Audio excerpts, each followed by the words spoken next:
हरे कृष्णा।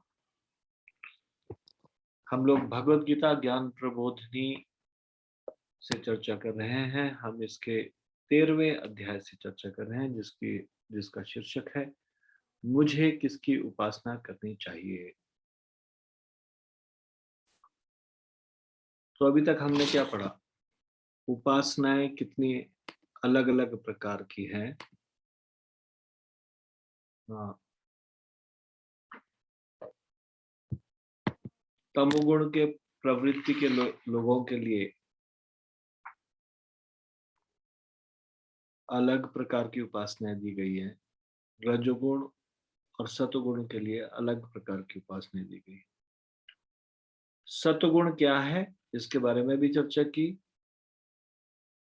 रजोगुण और तमोगुण की क्या विशेषता है, सतोगुण की क्या विशेषता है, ये हमने चर्चा किया कल। और 18 पुराण में से 6 पुराण इन तीनों गुणों के लोगों के लिए समर्पित है। हमने ये भी चर्चा किया कि तमोगुण प्रवृत्ति के लोगों के लिए जो पुराण बताए गए हैं वो शिव जी और दुर्गा जी की उपासना को रिकमेंड करते हैं। ब्रह्मा जी और अन्य देवताओं की उपासना को रिकमेंड करते हैं रजोगुण प्रवृत्ति के लोगों के लिए जो पुराण है। और सीताराम या फिर लक्ष्मी नारायण या फिर राधा कृष्ण की उपासना को योग्य बतलाने वाले ये सतगुण की प्रवृत्ति के पुराण है। ये कौन कौन से पुराण है इस बारे में भी हमने चर्चा की। फिर हमने तमोगुण की प्रवृत्ति के लोगों के लिए पुराण का को विस्तार से चर्चा किया। आज हम चर्चा करेंगे रजोगुण प्रवृत्ति के लोगों के लिए पुराण और उससे आगे सतोगुण प्रवृत्ति के लिए लोगों के लिए पुराण और इससे आगे भी कुछ चर्चा करेंगे। तो रजोगुण, इससे पहले कि हम ये चर्चा शुरू करें, कृपया आप सब लोग मेरे साथ ही प्रार्थना दोहराइए। ओम अज्ञानतिमिरान्धस्य ज्ञानाञ्जनशलाकया चक्षुरुन्मीलितं येन तस्मै श्रीगुरुवे नमः। श्रीचैतन्यमनोभीष्टं स्थापितं येन भूतले स्वयं रूपः कदा मह्यं ददाति स्वपदान्तिकम्। वन्देऽहं श्रीगुरोः श्रीयुतपदकमलं श्रीगुरून् वैष्णवांश्च श्रीरूपं साग्रजातं सैगं रघुनाथान्वितं तं सजीवम् साद्वैतं सावधूतं परिजनसहितं कृष्णचैतन्यदेवं श्रीराधा कृष्णपादान् सैगं ललिता श्रीविशाखान्वितांश्च।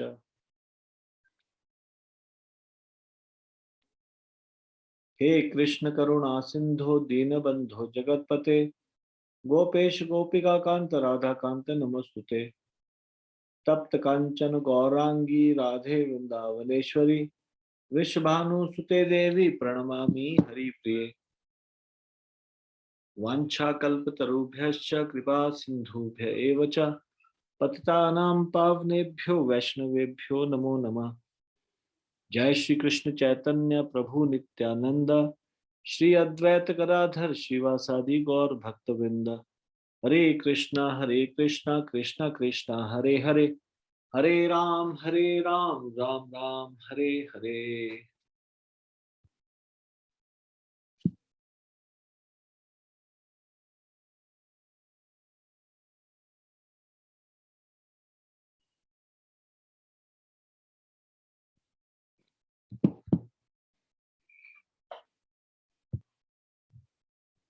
रजोगुण प्रवृत्ति के लोगों के लिए पुराण। ये पुराण ब्रह्मा तथा अन्य देवताओं की उपासना का यशगान व अनुमोदन करते हैं। हिरण्यकशिपु समस्त ब्रह्मांड पर प्रभुत्व स्थापित करना तथा सभी देवताओं को अपने अधीन करना चाहता था। इस पद और प्रतिष्ठा को प्राप्त करने के लिए वह 100 दिव्य वर्षों तक जल की एक बूंद भी न ग्रहण करते हुए और हाथ ऊपर किए यथावत खड़े रहकर, जबकि कीड़ों व मकोड़ों द्वारा उसके शरीर को खा लिया गया था और केवल अस्थियां ही शेष रह गई थी, उसने ब्रह्मा जी की कठोर तपस्या की। पद और प्रतिष्ठा को प्राप्त करने हेतु रजोगुण में स्थित एक व्यक्ति की ऐसी कामना होती है। रजोगुणी व्यक्ति क्या चाहता है? प्रेस्टीज चाहता है, पद और प्रतिष्ठा चाहता है।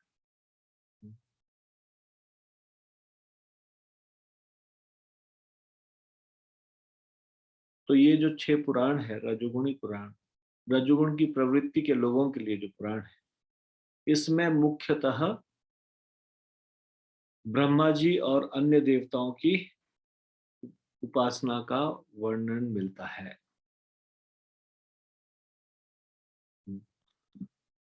जैसे अलग अलग चीजों की प्राप्ति के लिए अलग अलग देवताओं के पास जाना। फिर आता है सतोगुण प्रवृत्ति के लिए लोगों के लिए, सतोगुण प्रवृत्ति के लोगों के लिए पुराण। ये पुराण भगवान विष्णु या भगवान कृष्ण अथवा भगवान राम की उपासना का अनुमोदन करते हैं। कृष्ण या विष्णु अथवा राम की उपासना प्रेम पूर्वक मात्र तुलसी, पुष्प, फल अथवा जल अर्पित करके की जाती है, जिसका अनुमोदन स्वयं भगवान कृष्ण द्वारा भगवत गीता 9वें अध्याय के 26वें श्लोक में किया गया है। केवल प्रेम अथवा भक्ति अत्यावश्यक तत्व है। यदि किसी के पास अर्पित करने के लिए कुछ भी नहीं हो, वह मन ही मन प्रेम से भगवान को कुछ भी अर्पित कर सकता है।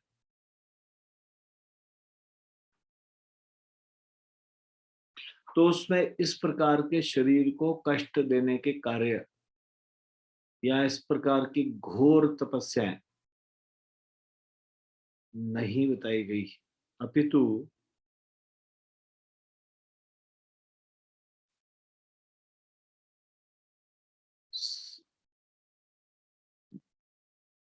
केवल तुलसी, पुष्प, फल, जल अर्पित करके भी भगवान विष्णु, कृष्ण या राम की उपासना की जा सकती है।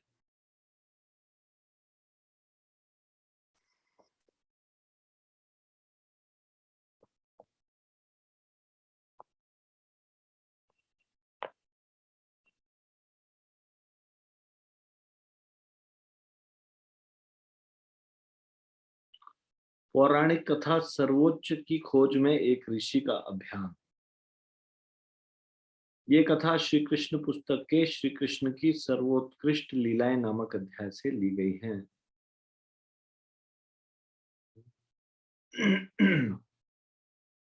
बहुत काल पूर्व सरस्वती नदी के तट पर महर्षियों की एक सभा हुई और उन्होंने सत्र यज्ञ नामक एक महायज्ञ किया।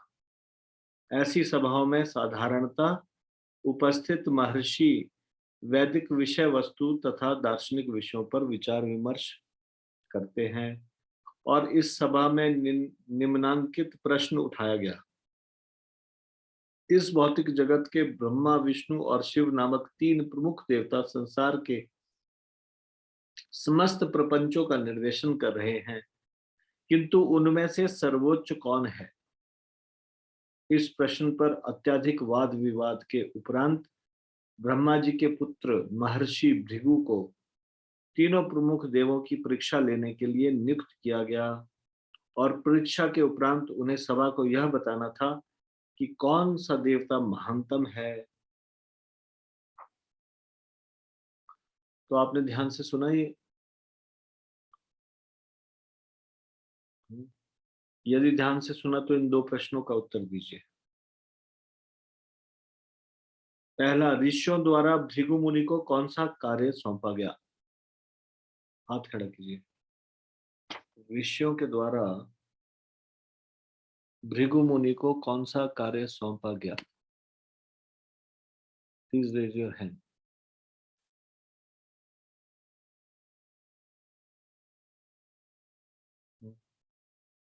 ये सरल है, जो आप हमने पढ़ा वही वही चीज पूछी जा रही है। आपने क्या सुना? ध्यान से क्या सुना? भृगु मुनि को क्या कार्य सौंपा गया? आप ध्यान से नहीं सुन रहे, इसका मतलब यहाँ पढ़ के तभी फायदा है जब आप ध्यान से सुनोगे। धन्ना सिंह प्रभु ध्यान से सुन रहे हैं। धन्ना सिंह प्रभु बताइए। यस प्रभु जी बताइए। हरे कृष्णा प्रभु जी, दंडवत प्रणाम। दंडवत प्रणाम। प्रभु जी, जब ऋषियों की सम्मेलन हो रहा था उसमें देखा कि कौन बड़ा भगवान कौन है, सबसे बड़ा भगवान कौन है, जो देवते ब्रह्मा विष्णु और महेश में से कौन सा बड़ा है। तो भृगु महाराज को उसकी परीक्षा लेने के लिए, तो उन्होंने जो ब्रह्मा जी के पुत्र थे भृगु महाराज, तो उनको भेजा था परीक्षा लेने के लिए। तो उन्होंने उनकी परीक्षा ली थी। तो परीक्षा इस प्रकार ली थी प्रभु जी, मैं बताना पड़ेगा जी? नहीं, अभी जितना पढ़ा गया उतना ही बताना। ठीक है प्रभु जी, धन्यवाद।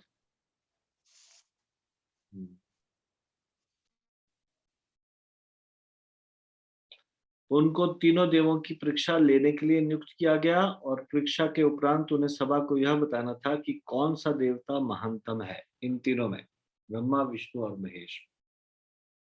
अब ध्यान से सुनिए, एक पैराग्राफ पढ़ने के बाद फिर से मैं प्रश्न उत्तर पूछूंगा। तो आप सब लोगों के हाथ खड़े होने चाहिए। ध्यान से सुनेंगे तो आप हाथ खड़े कर पाएंगे ना। इस प्रकार से नियुक्त किए जाने पर महर्षि भृगु मुनि सर्वप्रथम अपने पिता के घर ब्रह्मलोक में गए। ऋषियों की योजना थी कि भृगु यह परीक्षा लेंगे कि किस प्रमुख देवता में सतोगुण पूर्ण रूप से है।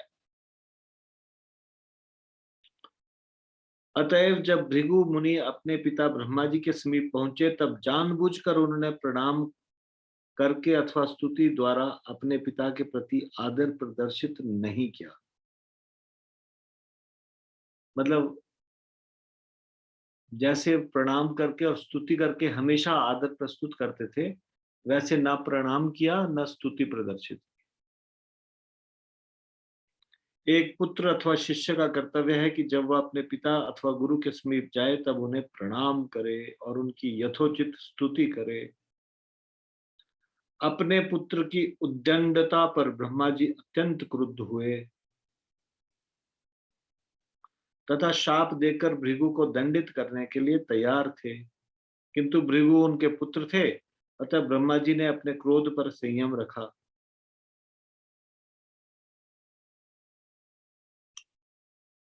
ठीक है, तो अभी इस प्रश्न का उत्तर दीजिए जो अभी हमने सेकंड पैराग्राफ पढ़ा।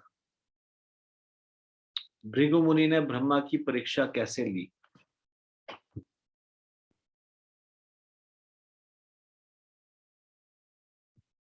Please raise your hand.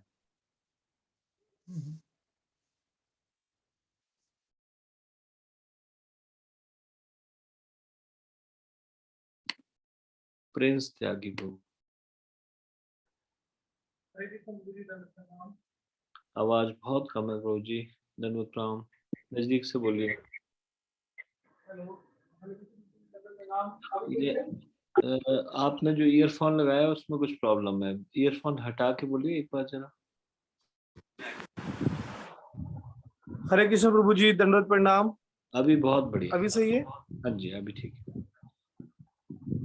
प्रभु जी, उन्होंने परीक्षा से ली, उनको प्रणाम, और उन्होंने उसको अपने पिता को नमस्कार नहीं किया, तो इससे उनके संयम की परीक्षा लेने की। प्रणाम और स्तुति प्रदर्शित नहीं की, प्रणाम भी नहीं किया और स्तुति भी नहीं की। हाँ जी, ठीक है, धन्यवाद। जब उत्तर हो जाए फिर सब लोग हाथ नीचे कर देना चाहिए। Next question.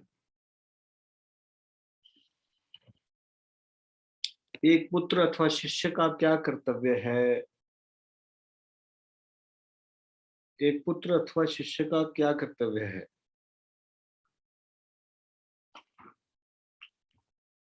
प्रियंका माता जी बताएं। हरे कृष्णा प्रभु जी, दंडवत प्रणाम प्रभु जी। प्रणाम। एक शिष्य और पुत्र का जो कर्तव्य है प्रभु जी, वो सबसे पहले तो प्रणाम करना है, फिर स्तुति मंत्र पढ़कर मतलब उनको आदर देना है, चाहे वो गुरु हो चाहे वो पिता हो। ठीक है। हरे कृष्णा प्रभु जी, दंडवत प्रणाम। मान लीजिए आप दीक्षित है, गुरु के समीप जाएंगे तो आप क्या करेंगे फिर बताओ? प्रणाम करके स्तुति मंत्र कौन सा पढ़ोगे?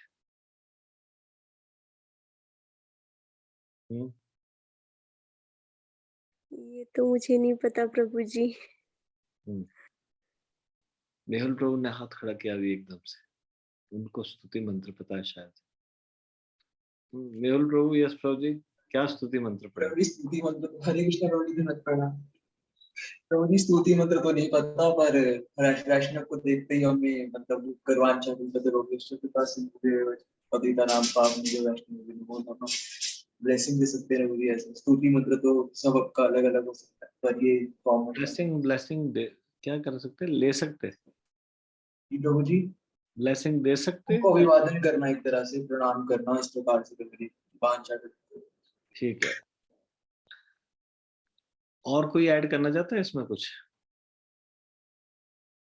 डायरेक्टली अनम्यूट करके बोल सकते हैं, कुछ ऐड करना चाहते हैं उसमें? हरे कृष्ण प्रभु जी, धन्यवाद प्रणाम। धन्यवाद प्रणाम।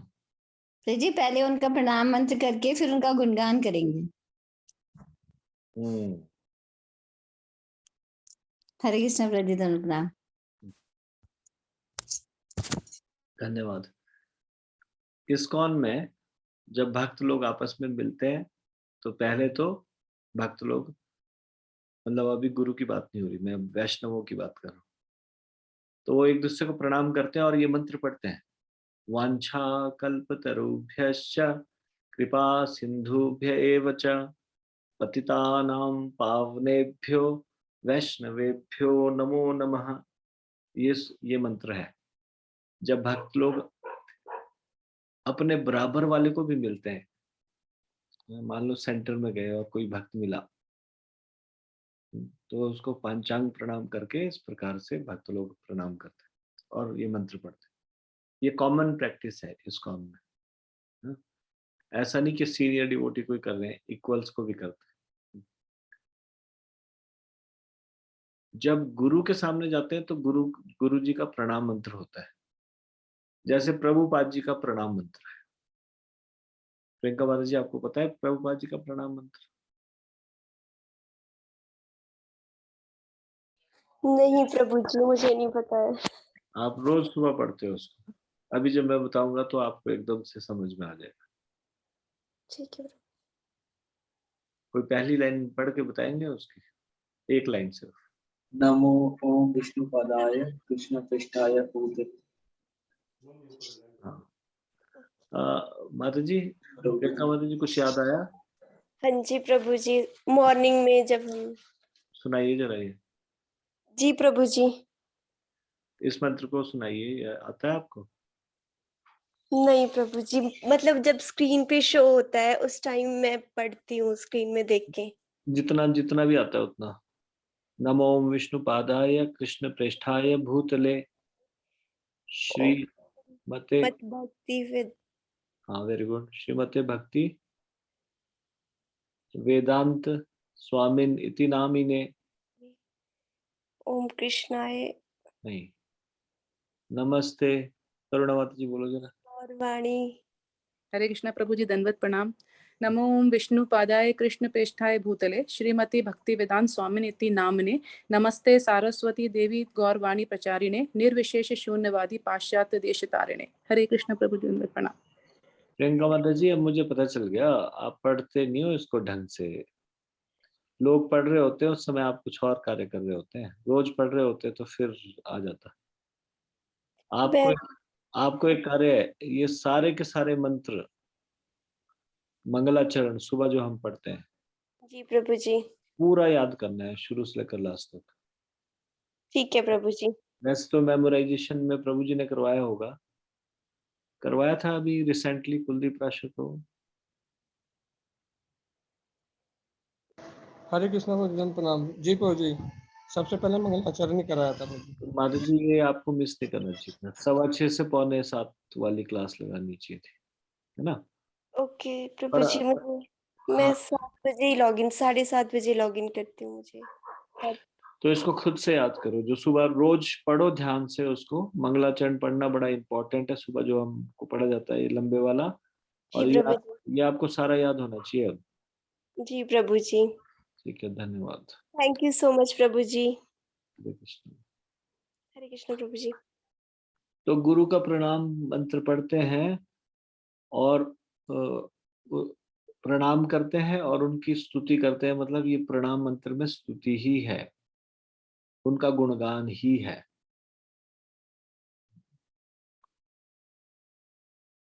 गौरवाणी प्रचारिणे मतलब जिन्होंने चैतन्य महाप्रभु की वाणी का प्रचार किया हो।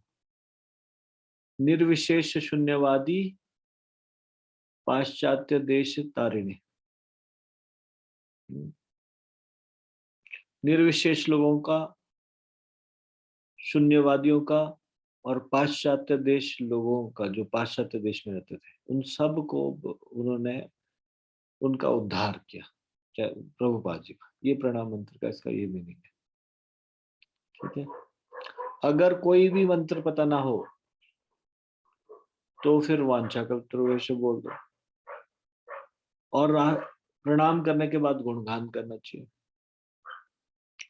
जैसे आप भगवान मंदिर में जाते हैं तो प्रणाम करते हैं, प्रणाम मंत्र बोलते हैं, अगर मालूम हो, नहीं मालूम हो तो फिर इतना तो बोलते ही हैं सब लोग, जगन्नाथ बलदेव सुभद्रा मैया की जय, श्री श्री राधा कृष्ण की जय, ऐसे ऐसे करके बोलते हैं ना, तो ये गुणगान करना ही होता है। तो दो कर्तव्य, क्या कर्तव्य?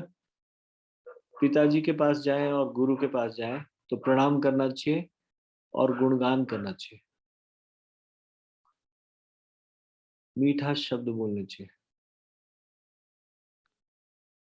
अपने घर में पेरेंट्स के साथ भी ऐसे करना चाहिए, उनको प्रणाम किया और कुछ मीठे शब्द बोले जो उनको अच्छे लगे, जो उनका गुणगान करते हुए। किस तरह की प्रैक्टिस होनी चाहिए? तरुणा माता जी ने हाथ उठाया। यस माता जी। हरे कृष्णा प्रभु जी, दंडवत प्रणाम। जैसे प्रभु जी ये गुरु मंत्र आप बता रहे हैं, तो ये जैसे हमारे गुरु तो जैसे शीला प्रभुपाद जी तो सबके गुरु हैं, जैसे प्रभु जी आप हमारे गुरु जी, आप हम अगर हम आपसे मिलेंगे तो भी हम यही वाला गुरु मंत्र आपके लिए पढ़ेंगे? नहीं ना, ये तो शीला प्रभुपाद जी के लिए है। हाँ जी, आपके लिए कौन सा? तो जो वैष्णव लोग हैं उनके लिए, वो सब के लिए यही, वांछा कल्पतरुभ्यश्च कृपा सिंधु भयेव पतितानां पावनेभ्यो वैष्णवेभ्यो नमः। जो दीक्षा गुरु है, दीक्षा गुरु जिनसे जो दीक्षा के लिए ऑथराइज्ड, उनका प्रणाम मंत्र होता है। तो जैसे मेरे गुरु जी है यहाँ पे, हिज होलीनेस गोपाल कृष्ण गोस्वामी महाराज, इनका प्रणाम मंत्र है। कौन बताएंगे वो प्रणाम मंत्र? कोई डायरेक्टली अनम्यूट करके बोलेंगे? बिल्कुल प्रभु को पता है? हरे कृष्ण, मैं रेगुलर जब से आपने बताया था तब से गा रहा हूँ। अच्छा, रोज बोलते हो आप? हाँ, वेरी गुड, वेरी गुड, बोलिए। नमो विष्णुपादाय कृष्णपृष्ठाय भूतले श्रीमते गोपाल कृष्ण गोस्वामिनिति नामिने प्रभुपादस्य साहित्यं प्रकाशिततेर्य च प्रचारं कृत्वा साधु भगवत्पादाय ते नमः। ठीक है, धन्यवाद। जब हम शेल्टर स्वीकार कर लेते हैं, जब हम निश्चित कर लेते हैं हमको इन गुरु महाराज से दीक्षा लेना है भविष्य में है, शिक्षा गुरु के निर्देशों के अनुसार, फिर शिक्षा गुरु हमको उपदेश देते हैं, अब आप दीक्षा गुरु के प्रणाम मंत्र को पढ़ना शुरू करो। जैसे मेहुल प्रभु को मैंने निर्देश दिया था कि हिज होलीनेस गोपाल कृष्ण गोस्वामी महाराज का मंत्र पढ़ सकते। जप करने से पहले एक बार उनको प्रणाम करके फिर बाकी आचार्यों को प्रणाम करके फिर इस तरह से हम कर सकते हैं। ठीक है माता जी, बाकी जो शिक्षा गुरु हैं उनको वही वांछा कल्पतरुभ्यश्च कृपा सिंधु पतितानां पावनेभ्यो वैष्णवेभ्यो। जी प्रभु जी, धन्यवाद, थैंक यू प्रभु जी। हरे कृष्णा। धन्यवाद।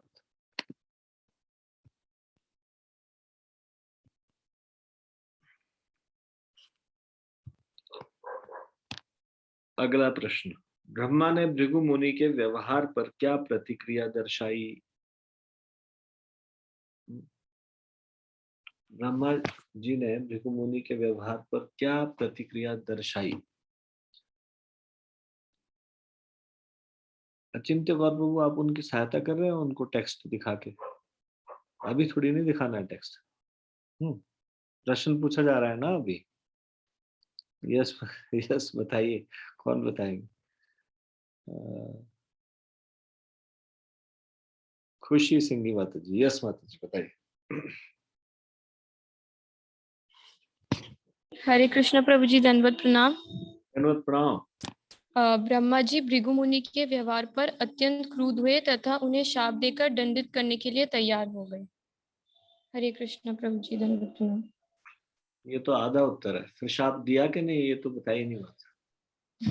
प्रभु जी श्राप देने के लिए तैयार हो गए, लेकिन क्योंकि वह उनके पुत्र थे तथा उन्होंने अपने क्रोध पर संयम रखा और उन्हें श्राप नहीं दिया। हरे कृष्ण प्रभु जी। अब हुआ पूरा उत्तर ये हुआ कि इतना गुस्सा आया कि शाप देने के लिए तैयार हो गए, लेकिन फिर उन्होंने किसी तरह से अपने गुस्से को पी लिया, क्रोध पर संयम रखा। नेक्स्ट पैराग्राफ में पढ़ने जा रहा हूं, ध्यान से सुनिए और जो प्रश्न पूछा जाए उसका उत्तर देने का प्रयास कीजिए।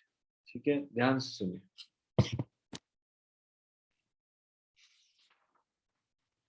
ब्रह्मा जी की परीक्षा लेने के उपरांत भृगु मुनि सीधे कैलाश लोक गए, जहां शिवजी निवास करते हैं। भृगु मुनि शिवजी के भ्राता थे। अतः जैसे ही भृगु मुनि समीप आए, शिवजी अत्यंत प्रसन्न हो गए तथा उनका आलिंगन करने के लिए स्वयं खड़े हुए। किंतु जब शिवजी समीप आए तब भृगु मुनि ने उनका आलिंगन करना अस्वीकार कर दिया। उन्होंने कहा, प्रिय भाई, तुम सदैव अशुद्ध रहते हो क्योंकि तुम अपने शरीर पर भस्म लगाए रहते हो। तुम स्वच्छ नहीं हो, तुम मेरा स्पर्श मत करो। और वो भस्म का कहाँ की? शमशान घाट की। तो बोल रहे हैं कि खुद तो अशुद्ध रहते हो, ये भस्म मुझे लगा दोगे, मुझे भी अशुद्ध कर दोगे। इस तरह से जब यह कहकर कि शिवजी अत्यंत अशुद्ध है, भृगु मुनि ने उनका आलिंगन करना अस्वीकार कर दिया, तब शिवजी उनसे अत्यंत कुपित हो गए। देखिए, हम वाणी से किसी के इतने प्रिय बन जाओ और वाणी को ही थोड़ा सा दूसरे तरीके से बोलो तो किसी को भी क्रोधित कर दो। ये कला वैष्णवों को आती है अच्छी तरह से। वो इतना मीठा वाणी बोलते हैं कि दूसरा व्यक्ति यदि किसी कारण क्रोध में भी हो तो वो भी शांत हो जाए। कितना वाणी का प्रभाव है ना ये वाणी का। तो इसलिए भक्त लोगों को ये चीज सीखना चाहिए, वाणी को कैसे इस्तेमाल करना चाहिए।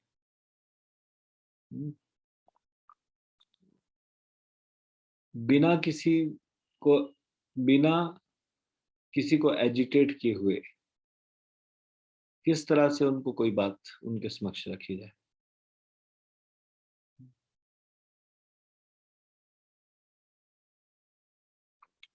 मुझे एक एग्जाम्पल याद आ रहा है। जब हम लोग बेस में रहते थे तो बेस मतलब जहाँ पे सब लोग जॉब करने जाते हैं और it is like a small temple only. सब लोग सुबह जल्दी उठते हैं और वहाँ पे केवल पुरुषों के लिए या तो स्टूडेंट्स के लिए अलग से बेस होता है या फिर वर्किंग जो है उनके लिए भी बेस होता है। तो वहाँ पे सब लोग रहते हैं एक साथ। तो कई बार कुछ चीज़ों के लिए टोकना होता है, जैसे कि कई बार ऐसी जरूरत पड़ती है, जैसे कोई भक्त की आदत है नल का ही खुला छोड़ जाने की, तो पानी खत्म हो जाएगा, बाकी को स्नान करने को मिलेगा ही नहीं, तो उसको बोलना पड़ेगा ना कि ये नल का भैया खुला छोड़ के मत जाया कर। या वैसे कोई बिजली का पंखा ही ऑन करके चले जाए या फिर कूलर ऑन करके चले जाए। तो फिर एक बार वीकली मीटिंग हुई, उसमें उन्होंने बोला कि कैसे किसी को इस तरह से बताया जाए तो फिर कोई व्यक्ति ऑफेंडेड हो जाता है। एक भक्त ने पर्सनली मुझसे पूछा था कि उनको ये समस्या आ रही है। तो मैंने उनको कहा कि हमारे शब्द कैसे बोले जाएं ये हम चयन कर सकते हैं। जैसे कि कोई व्यक्ति ये कह सकता है, मान लीजिए उसका रूममेट हमेशा पंखा खुला छोड़ के जाता है या कूलर खुला छोड़ के जाता है, तो ये ना कह के देखो तुम हमेशा ये खुला छोड़ के जाते हो पंखा, आज के बाद ऐसे मत करना। फिर उसके बाद उसके मन में कुछ क्रोध आएगा, वो भी उसकी कुछ गलती ढूंढेगा। या फिर कुछ इस तरह से होता है ना, या फिर उसको खराब लगेगा कि मुझको रो मार के बोला। तो फिर मैंने उनको बताया कि इस तरह से बोला जा सकता है कि देखो मुझे ना भूलने की बीमारी है, अपने को भूल के मुझे भूलने की बीमारी है। कभी कभी मैं पंखा खुला छोड़ के चला जाता हूँ, तो क्यों ना हम एक दूसरे की सहायता करें। यदि मैं भूल जाऊं तो आप मुझे बताना, और यदि आप भूल जाए तो मैं आपको बताऊंगा। तो इसके लिए तो कोई भी सहमत हो जाएगा ना सहमत। और उसके बाद फिर अगली बार वही खुला छोड़ेगा, क्योंकि आप वो व्यक्ति तो छोड़ता नहीं। तो फिर उसके बाद बोलेंगे कि देखो हमने डिसाइड किया था ना, तो आज आप भूल गए, बाकी दिन मैं भूलता हूँ, तो फिर मैं आपको याद दिला रहा हूँ।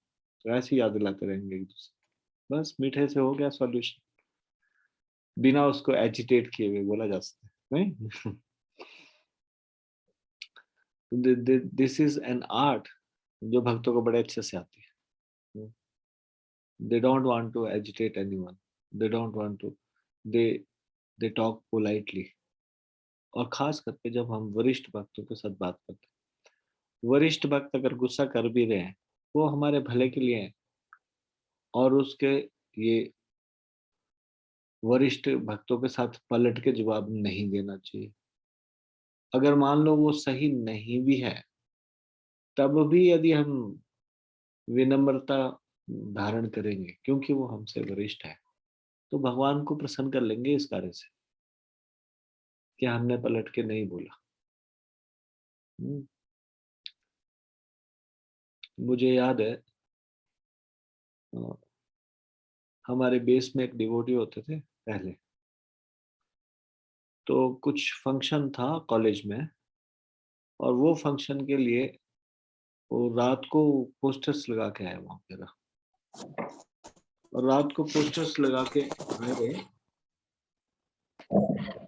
तो पता नहीं कब से लेट सोए, मतलब सुबह एक वरिष्ठ भक्त थे सीनियर, वो आए देखने के लिए कि कौन सो रहे हैं कमरे में।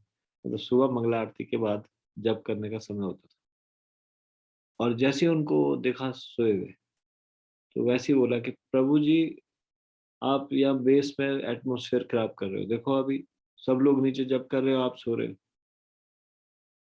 और वो भक्त बड़ी मुश्किल से अभी लेट तो सोए थे, तो उन्होंने एक बार भी जस्टिफिकेशन नहीं थी। उन्होंने बोला Prabhu ji I am really very very sorry, मैं अभी आता हूँ। थोड़ी देर बाद उनको पता चला कि वो भक्त तो सुबह आए, सारी रात वो पोस्टर लगाते रहे जो कॉलेज में फंक्शन था। तो उसके बाद उनको बड़ा खराब लगा। फिर जाके उन्होंने बोला नहीं नहीं प्रभु जी आप रेस्ट कर लीजिए, आपने बताया क्यों नहीं कि आप रात को लेट आए थे। अब देखिए बताओ, विनम्रता से कैसे कोई भी व्यक्ति पिघल जाता है नहीं। यहाँ पे क्या क्या हो रहा है वो पेशेंस, ये सत्वगुण में जो व्यक्ति होगा उसके अंदर पेशेंस होगा, उसके अंदर विनम्रता होगी। तो वो टेस्ट कर रहे जरा किसके अंदर है पेशेंस, किसके अंदर सत्वगुण है। तो वो गए और उन्होंने ऐसे शब्द कहे जिससे शिव जी कुपित हो जाए। कहा जाता है कि अपराध शरीर मन अथवा वाणी से किया जा सकता है। तो ये अपराध कौन सा हुआ, किससे, शरीर से, वाणी से या मन से? वाणी से हुआ ना, मन से तो नहीं। मन से तो उनको पता है कि वो जानबूझ के ऐसा कर रहे हैं, लेकिन मन में तो उनके प्रति श्रद्धा है, जानते ही ये शुद्ध नहीं है। शरीर से भी नहीं हुआ। शरीर से अपराध अभी करेंगे आगे, जब देखेंगे बातों से भी विचलित नहीं हो रहे विष्णु भगवान, तब उनको शरीर से प्रहार करेंगे। तो यहाँ पे उन्होंने क्या किया, ब्रह्मा जी के प्रति किया गया भृगु मुनि का प्रथम अपराध मन से किया गया था।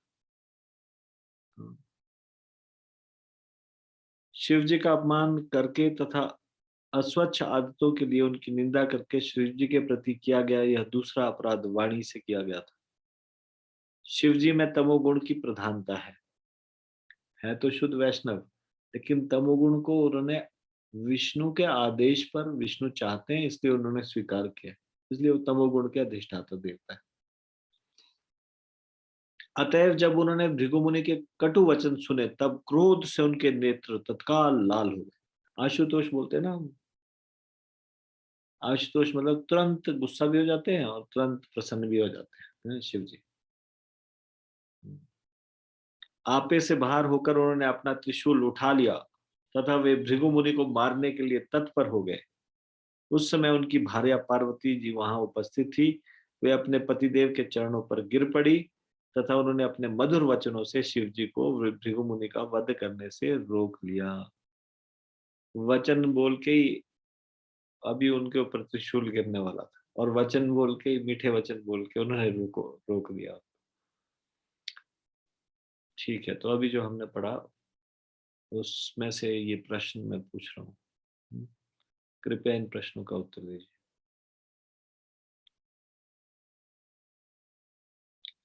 भृगु मुनि ने शिव जी के साथ किस प्रकार का अपराध किया?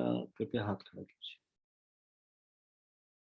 भृगु मुनि ने शिव जी के साथ किस प्रकार का अपराध किया?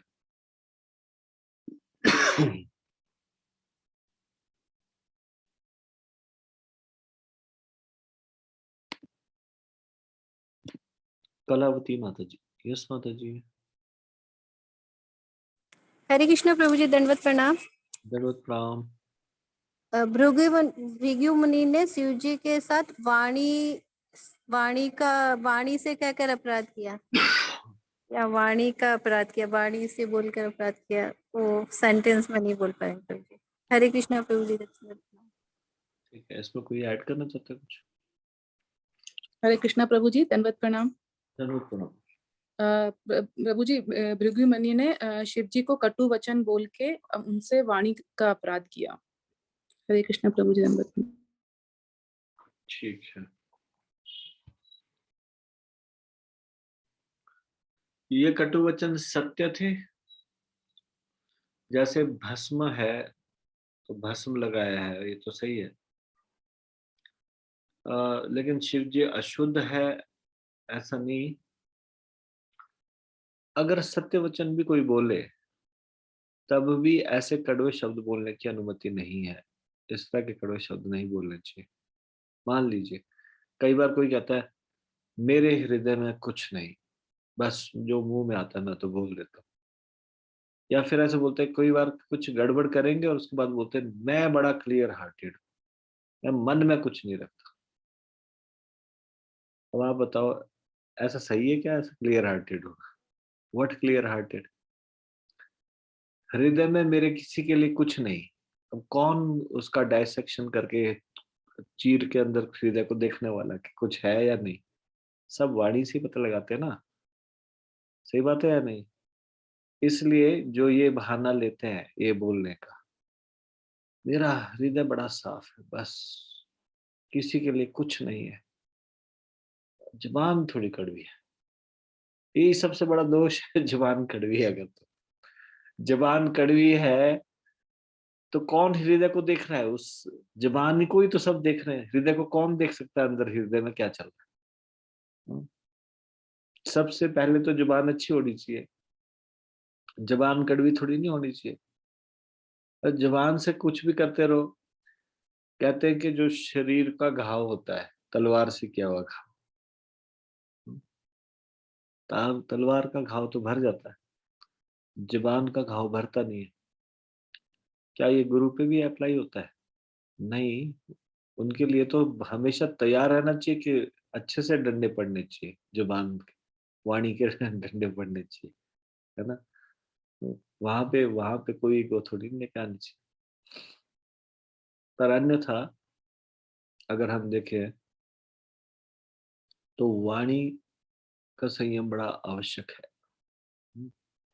वाणी से ही हम किसी को प्रसन्न भी कर सकते हैं विनम्रता के साथ, और वाणी से ही हम किसी को क्रोधित भी कर सकते हैं। शिव जी के क्रोध भड़कने का क्या कारण था? शिव जी में कौन सा गुण क्रोध का आह्वान करता है? बताइए, please raise your hand. Shiv ji में क्रोध भड़कने का क्या कारण था?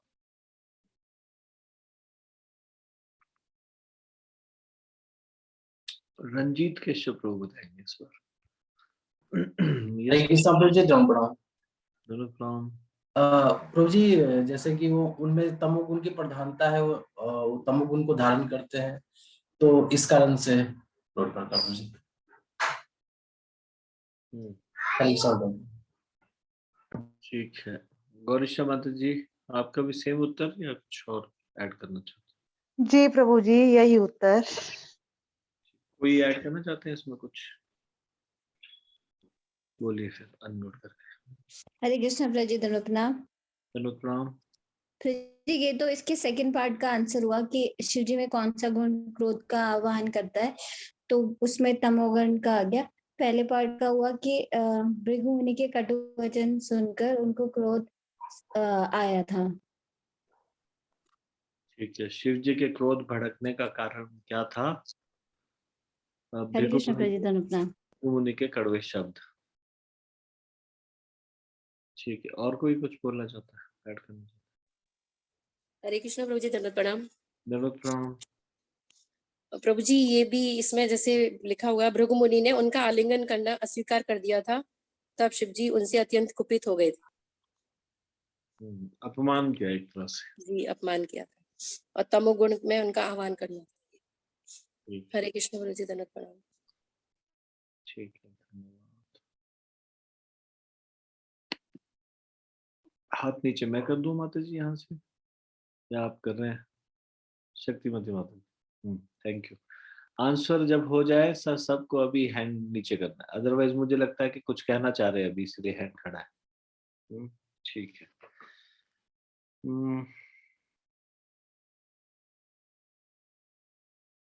भृगु मुनि का जीवन कैसे बचा? Please raise your hand. Bhrigu Muni का जीवन जा सकता था क्या? जा भी सकता था, फिर बचा कैसे?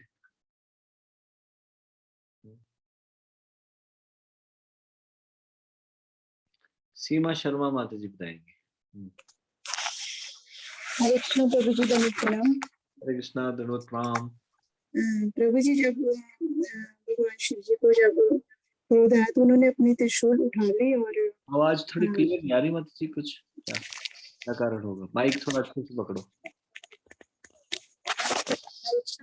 प्रभु जी, नहीं जी, आप ईयरफोन हटा ही दो, आपका ईयरफोन गड़बड़ है, हटा दो।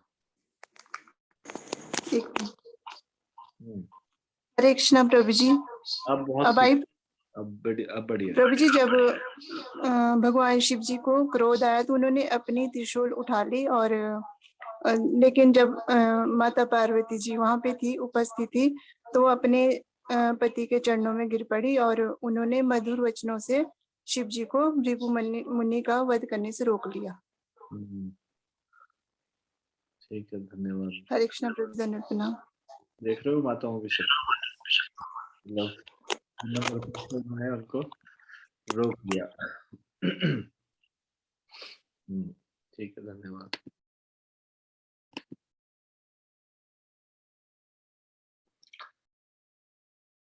Next paragraph. शिव जी के क्रोध से रक्षा हो जाने के पश्चात भृगु मुनि सीधे श्वेत द्वीप लोक गए। अब जरा यहीं पे रुक जाते हैं। पहले मैं आपसे जानना चाहता हूँ, ये श्वेत द्वीप लोक कहाँ है?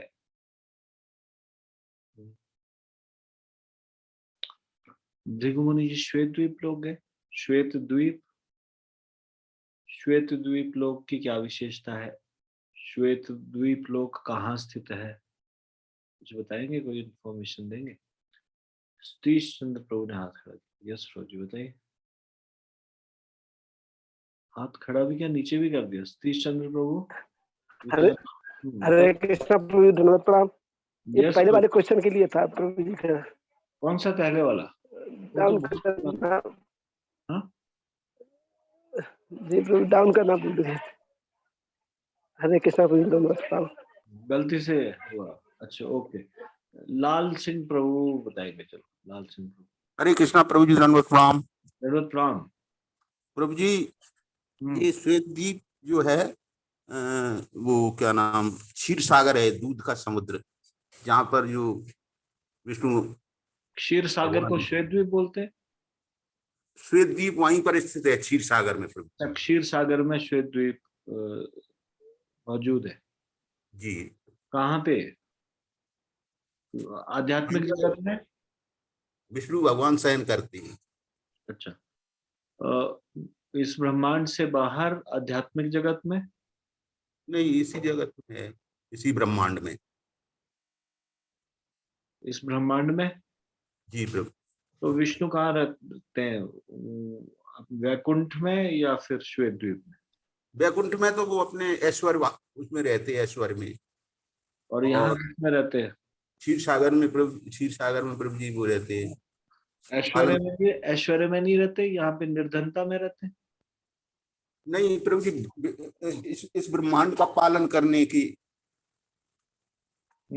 इसमें रहते हैं, क्षीर सागर में शयन करते हैं। और प्रभु जी जो वैकुंठ लोक में, वहां उनका ऐश्वर्य विष्णु के रूप में। यहाँ ऐश्वर्य नहीं, आप वहां ऐश्वर्य ऐश्वर्य बोल रहे हैं, यहाँ बोल रहे हो कि यहाँ ऐश्वर्य में नहीं, वहां ऐश्वर्य में रहते हैं वैकुंठ में।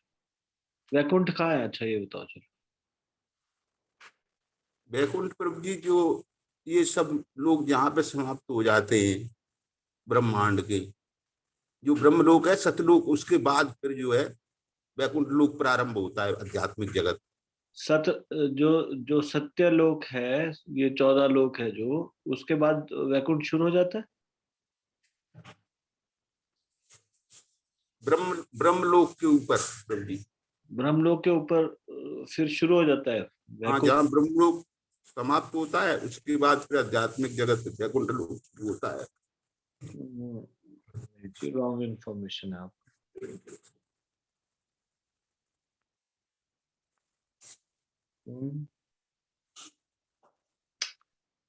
श्वेत द्वीप में कौन कौन से विष्णु रहते हैं?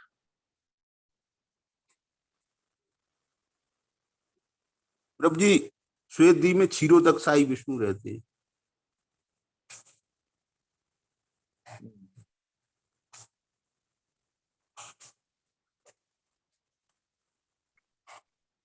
ठीक है, म्यूट कर लीजिए, म्यूट कर लीजिए।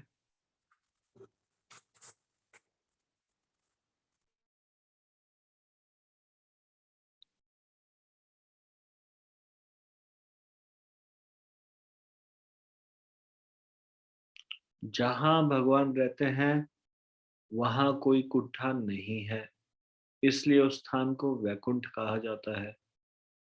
इसलिए श्वेत द्वीप भी उस हिसाब से वैकुंठ हुआ। श्वेत द्वीप भी वैकुंठ हुआ, इस ब्रह्मांड के अंदर का वैकुंठ।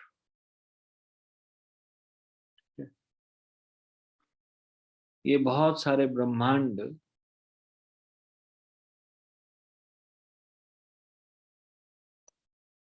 कारणोदकशाही कार्णव समुद्र में तैर रहे हैं, आध्यात्मिक जगत का हिस्सा नहीं है।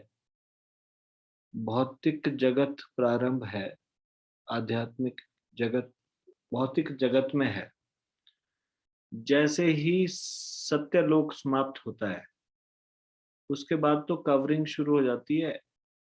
ये जितना ब्रह्मांड में ये 14 लोक है, ये उससे कहीं ज्यादा मोटी परत है इस ब्रह्मांड की।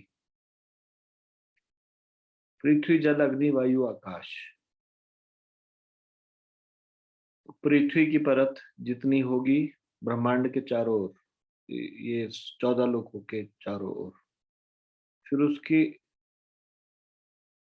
10 टाइम्स जल, फिर उसके बाद उसकी 10 टाइम्स अग्नि वायु आकाश। इस प्रकार से ये ब्रह्मांड इस प्रकार से जिसमें अंदर का स्पेस तो कम है और ये कवरिंग बहुत बड़ी है। और फिर जब ये कवरिंग है तो ये कारणव समुद्र, जब ब्रह्मांड को अगर गेंद की तरह माना जाए तो वो एक गेंद पानी में तैर रहा है, इस तरह से समझ लीजिए कारणव समुद्र। आध्यात्मिक जगत तो उससे कहीं ज्यादा दूर है। ब्रह्मा जी के लोक के तुरंत बाद आध्यात्मिक जगत शुरू होता है? नहीं,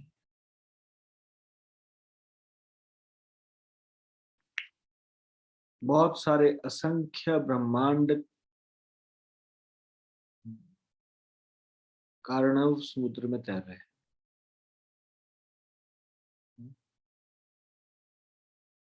तो इसलिए तुरंत ब्रह्मलोक के बाद भगवान का लोक शुरू होता है, ऐसा नहीं। आध्यात्मिक जगत शुरू होता है, ऐसा नहीं। हाँ, क्षीर सागर इसका पार्ट है यहाँ पे, वो इस ब्रह्मांड के अंदर ही है। तो श्वेत द्वीप में ये देवता लोग जब जाना चाहते हैं, विष्णु से मिलना चाहते हैं, तो क्षीरोदकशाही विष्णु से मिल सकते हैं। वो ही इसके ब्रह्मांड की गतिविधियों को चला रहे। तो ये देवता लोग भी श्वेत द्वीप तक जा सकते हैं और बड़े बड़े मुनि इत्यादि भी जा सकते हैं। श्वेत द्वीप में भी अंदर प्रवेश नहीं कर सकते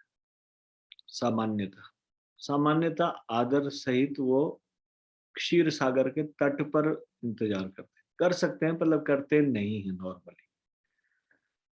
जैसे किसी के घर में कोई डायरेक्टली प्रवेश नहीं करता, दरवाजे पे खड़े रहता है, जैसे ही उस बेल बजाए वो आने के लिए आमंत्रित करे तो आता है।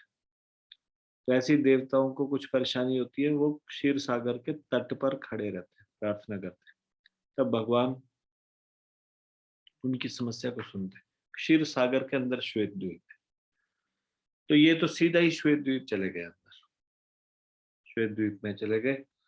वहां पे विष्णु एक पुष्प शैया पर लेटे हुए थे, उनकी भार्या श्रीदेवी उनके समीप थी, जो उनके चरण कमलों को पखारने में मग्न थी।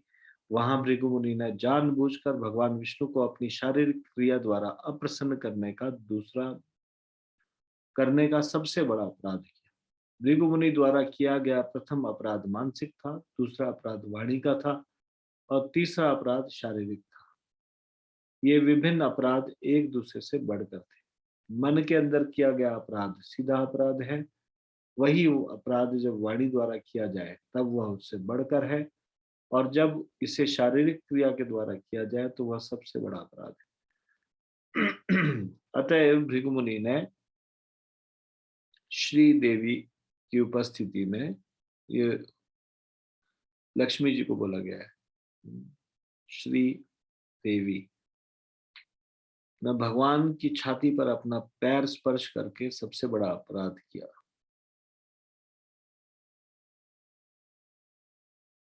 मतलब पैर स्पर्श नहीं किया, लात मारी उनकी छाती पे। भगवान विष्णु सर्वदा दयालु है, वे भृगुमुनि की गतिविधियों से क्रुद्ध नहीं हुए, क्योंकि भृगुमुनि एक महान ब्राह्मण थे। यदि एक ब्राह्मण अपराध कर भी दे तो उसे क्षमा कर देना चाहिए। अतः भगवान ने इसका उदाहरण स्थापित किया। फिर भी कहा जाता है कि इस घटना के पश्चात से श्री देवी लक्ष्मी ब्राह्मणों के प्रति अधिक अनुग्रह का भाव नहीं रखती है, और चूंकि श्री देवी उन्हें अपने वरदान से वंचित रखती है, इसलिए साधारणतया ब्राह्मण निर्धन होते हैं।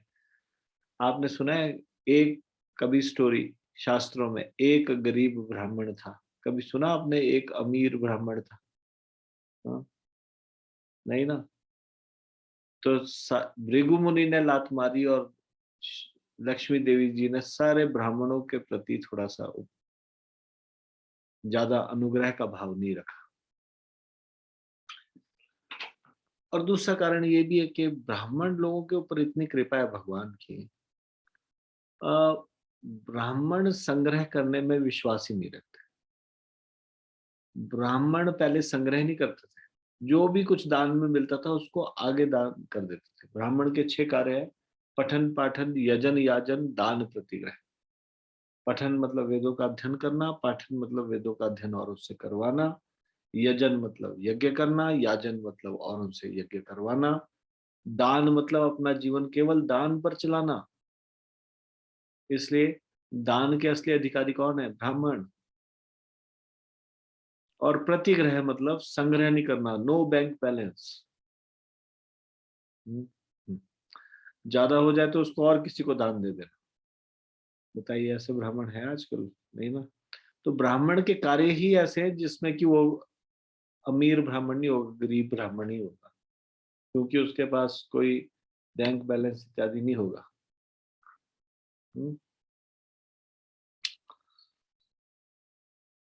ठीक है, तो अब प्रश्न उत्तर का समय आता है। प्रश्न है, भृगु मुनि ने भगवान विष्णु के प्रति कैसा अपराध किया? अपराध की प्रकृति क्या थी? भृगु मुनि द्वारा किए गए तीन अपराधों में से सबसे घोर अपराध कौन सा था? ये प्रश्न है, कृपया इसका उत्तर दीजिए, हाथ खड़ा कीजिए।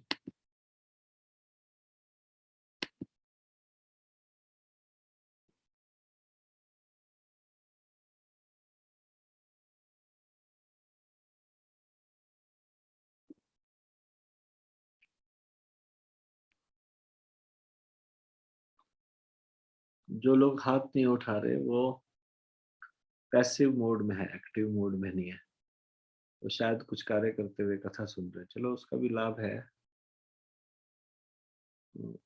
लेकिन ध्यानपूर्वक सुनिए और पार्टिसिपेट कीजिए इसमें प्रश्न उत्तर में भी।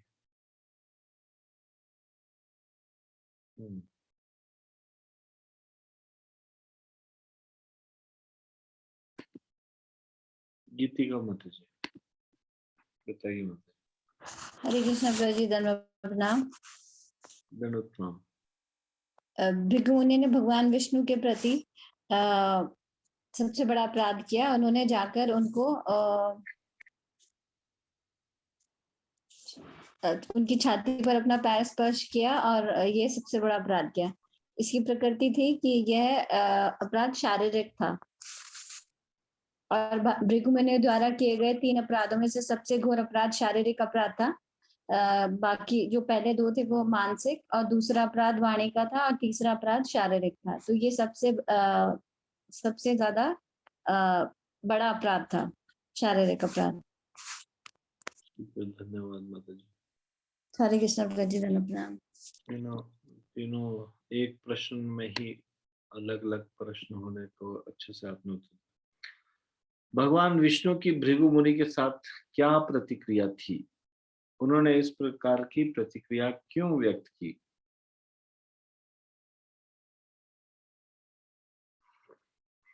भगवान विष्णु की भृगु मुनि के साथ क्या प्रतिक्रिया थी? उन्होंने इस प्रकार की प्रतिक्रिया क्यों व्यक्त की? तरुणा माता जी बताइए। हरे कृष्णा प्रभु जी, दंडवत प्रणाम। भगवान की प्रतिक्रिया उनके प्रति प्रभु जी कुछ भी नहीं थी, वो बिल्कुल शांत रहे। और उन्होंने क्या बोलते हैं, क्योंकि वो एक वैष्णव ब्राह्मण थे, तो ब्राह्मण का अपराध ना करने के लिए वो बिल्कुल शांत रहे और उन्होंने उनके लिए कोई प्रतिक्रिया नहीं दी। ब्राह्मण होने के नाते उन्होंने उनको कोई प्रतिक्रिया नहीं दी। हरे कृष्णा प्रभु जी, दंडवत प्रणाम। तो कुछ भी प्रतिक्रिया नहीं थी ऐसा नहीं कह सकते। उनकी प्रतिक्रिया थी कि उन्होंने उनको क्षमा कर दिया, ये प्रतिक्रिया थी। ठीक है, और इस प्रकार की प्रतिक्रिया क्यों व्यक्त की? क्योंकि यदि ब्राह्मण अपराध कर भी दे तो उसे क्षमा कर देना चाहिए, इसलिए ये प्रतिक्रिया व्यक्त की। ठीक है जी प्रभु जी, सॉरी प्रभु जी। हरे कृष्ण।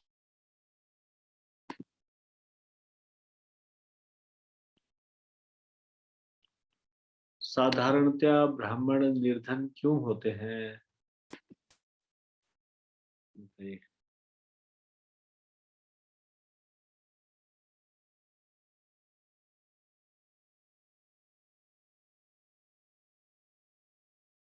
ब्राह्मण निर्धन क्यों होते हैं?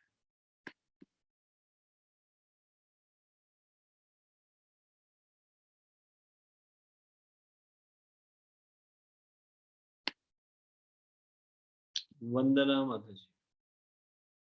हरे कृष्णा प्रभु जी, दंडवत प्रणाम। हरे कृष्णा, दंडवत प्रणाम। जी सर, प्रभु जी, ये लक्ष्मी माता जो थी ब्राह्मणों से प्रतिक्रिया उनकी अच्छी वो नहीं थी, क्योंकि भगवान के ब्राह्मणों की वो थी ना, क्योंकि उन्होंने भगवान का अपमान किया था, इसीलिए वो उनकी निर्धन रहते हैं। इसलिए क्या लक्ष्मी जी उनसे उनकी उनकी इसलिए देवी उन्हें अपने वरदान से वंचित रखती हैं। सॉरी प्रभु जी। ठीक है, नहीं ठीक है, चलो प्रभु जी। कोई इसमें ऐड करना चाहता है कुछ?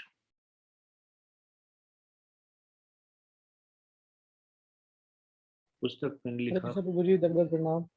यस प्रभु जी, बताइए।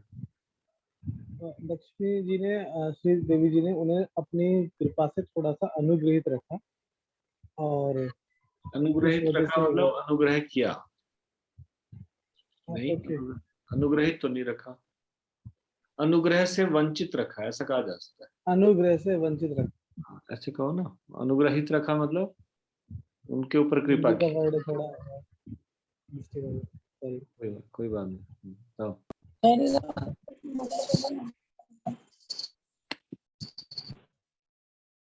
काजल गुप्ता माता जी ने अनम्यूट कर दिया बीच में ही। माता जी कुछ बोलना चाहते हो आप? प्रश्न का उत्तर दे रहे हो इसलिए? ठीक है, और कोई ऐड करना चाहता है इसमें? हरे कृष्ण प्रभु जी, दंडवत प्रणाम। चलो तो जी वैसे तो उन्होंने दे दिया आंसर, बट ये ऐड करना था कि भृगु मुनि एक ब्राह्मण थे और उन्होंने लक्ष्मी जी की उपस्थिति में भगवान की छाती पर अपना पैर स्पर्श करके सबसे बड़ा अपराध किया था। इस वजह से, इस अपराध की वजह से वो उनके ऊपर अपना अनुग्रह का भाव नहीं रखती और उन्हें अपने वरदान से वंचित रखते हैं। ब्राह्मणों को। जी प्रभु जी।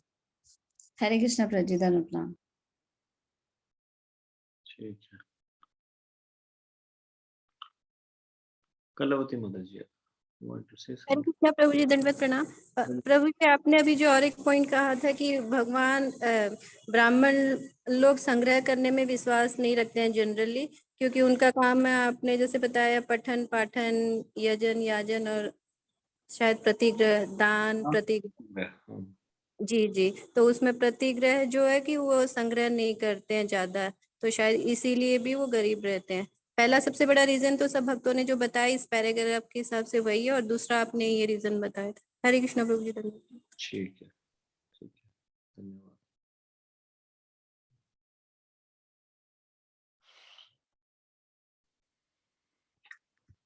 ठीक है, नेक्स्ट पैराग्राफ हम कल पढ़ेंगे।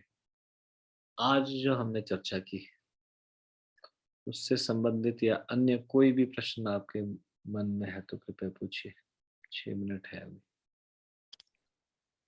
हरे कृष्णा प्रभु जी, दंडवत प्रणाम। हरे कृष्णा, दंडवत प्रणाम। प्रभु जी, पहले तो ये शायद उसको डिटेल में पढ़ना पड़ेगा। ये श्वेत दीप लोग जो आपने बताया पूरा बाउंस हुआ है प्रभु जी, कुछ मतलब कौन किसके अंदर है, किसका क्या है, ये क्षीर सागर किधर है प्रभु जी? शायद मैंने पढ़ा नहीं है इसलिए, या इसके लिए पढ़ने के लिए क्या पढ़ूं प्रभु जी जिसके इसकी डिटेलिंग मिल जाए? क्योंकि श्रीमद् भागवतम में ही पूरा डिटेल में बताया है किस प्रकार से 14 प्लेनेटरी सिस्टम है। उसमें नीचे है तल, वितल, सुतल, तलातल, महातल, रसातल, पाताल, और ऊपर के 7 लोग है भू, भुआ, स्व, महा, भू, भुआ, स्व, महा, जन, तप, सत्यम, ये 7 लोग ऊपर के। और 7 प्रकार के समुद्र है इस ब्रह्मांड के अंदर। ये हमने जब राधा रानी का वो पढ़ा था, विरजा नदी ने शाप दे दिया था अपने 7 पुत्रों को, तो सबसे निम्न प्रकार का जो समुद्र है वो है लवण समुद्र, ये जो पृथ्वीलोक में पाया जाता है। बाकी घृत समुद्र भी है, और ईख का जिसका जूस होता है, शुगर केन जूस, उसका एक समुद्र है। और इस तरह से मीठे पानी का समुद्र भी है, जैसे नमकीन पानी का। ऐसे ऐसे करके 7 समुद्र के बारे में बताया गया है उसमें, वो समुद्र किस प्रकार से। और क्षीर सागर सबसे, जो क्षीर सागर है जिसमें दूध का समुद्र है इस ब्रह्मांड में, वहां पे श्वेत द्वीप है, वहां पे विष्णु भगवान रहते हैं, जो एक्सेसिबल है देवताओं को के द्वारा, क्योंकि इस ब्रह्मांड से बाहर तो जा नहीं सकते ये लोग।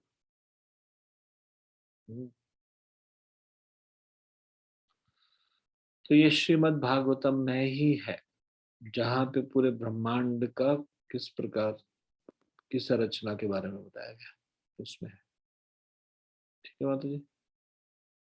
जी प्रभु जी। तो जैसे प्रभु जी ये कोई पूछे कि ये श्वेत द्वीप कहाँ, लोग किधर है, तो इसका परफेक्ट आंसर ब्रह्मांड के अंदर है, इस ब्रह्मांड के अंदर ही है, इस ब्रह्मांड के अंदर ही है, जहाँ पे क्या बोलते सभी देवताओं को विष्णु भगवान जी एक्सेसिबल हैं, है ना प्रभु जी? जी जी। दूसरा प्रश्न प्रभु जी, आपने कल पढ़ाया था प्रभु जी, तो वो सतोगुण में आपने बताया था कि कवि और दार्शनिक भी उसके अंदर आते हैं। तो प्रभु जी इस लाइन का क्या क्या सेंटेंस है, सतोगुण में आते हैं, कवि और दार्शनिक भी इसके अंदर आते हैं? तो पहले तो ना सतोगुण का क्या है विशेषता, सुख और ज्ञान। तो उनको ज्ञान के कारण ज्ञान में रहते हैं, तो ज्ञान में ही मग्न रहते हैं, उसमें ज्ञान का सुख भी प्राप्त होता है। जैसे कि टीचर दे आर, उनका कंटेंटमेंट होता है, ओके आई नो समथिंग। कई लोग सतोगुण में बस उसी में फंसे रह जाते हैं। सतोगुण भक्त को तो शुद्ध सतोगुण में ऊपर उठना है, सतोगुण से भी ऊपर उठना है। रजोगुण वाले हमेशा परेशान होते हैं, उनके अंदर कंटेंटमेंट नहीं होती। They want to earn more, they want to collect more, ज्यादा से ज्यादा संग्रह करना चाहते हैं, ज्यादा से ज्यादा अपने व्यापार को भी बढ़ाना चाहते हैं या कुछ भी, है ना। तो ये रजोगुण का प्रतीक है। और जो सतोगुण है, सतोगुण में कौन कौन से लोग आते हैं, तो उसमें हमने बताया था कि जो सतोगुण के लोग हैं मोड ऑफ गुडनेस में, उसमें पोइट, फिलोसफर्स, ये सारे ये भी आते हैं। जैसे टीचर्स भी आते हैं, ब्राह्मण इज ए टीचर, टीचर कौन होते थे पहले? ब्राह्मण, वो सतोगुण में स्थित है। सतोगुण क्या क्या चीज कैरेक्टराइज करता है?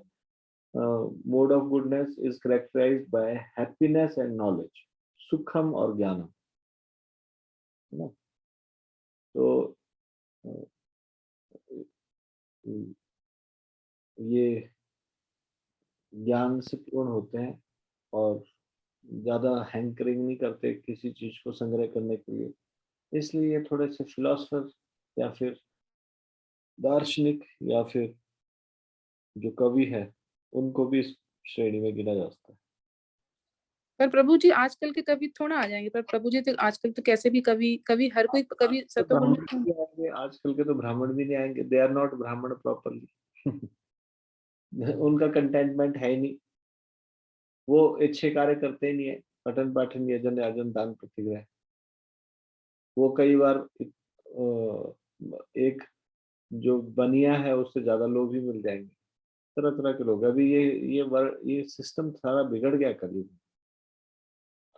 Teacher they are after money, इसलिए वो स्कूल को पढ़ाने के बाद फिर ट्यूशन पढ़ाते हैं, और वो स्कूल में अच्छे से नहीं पढ़ाएंगे ताकि वो बच्चे ट्यूशन पढ़े, और उन जो ट्यूशन पढ़ेंगे उनको पास करेंगे, तो क्या वो टीचर कहलाने लायक है? पर अगर वो सही से टीचर है या फिर कवि है या दार्शनिक है, तो फिर वो इसमें आए। थैंक यू प्रभु जी। प्रभु जी एक क्वेश्चन और था, पता नहीं पूछना चाहिए कि नहीं पूछना चाहिए, पूछूं प्रभु जी? पूछ लीजिए सर। प्रभु जी जैसा आपने बोला, फिर भी पूछूं कि नहीं पूछूं? प्रभु जी आपने बोला कि स्त्रियों को जो तैयार होते हैं ऐसे वैसे, तो क्या प्रभु जी मेकअप वेकअप नहीं करना चाहिए? प्रभु जी तैयार नहीं होना चाहिए ज्यादा? अच्छा। कल आपने बताया स्त्रियां क्या बोलते हैं मेकअप वेकअप करके वो कुछ मतलब नेगेटिव मीनिंग था प्रभु जी, तो क्या कोई भी मतलब हम लोग मतलब प्रभु जी बताइए। सॉरी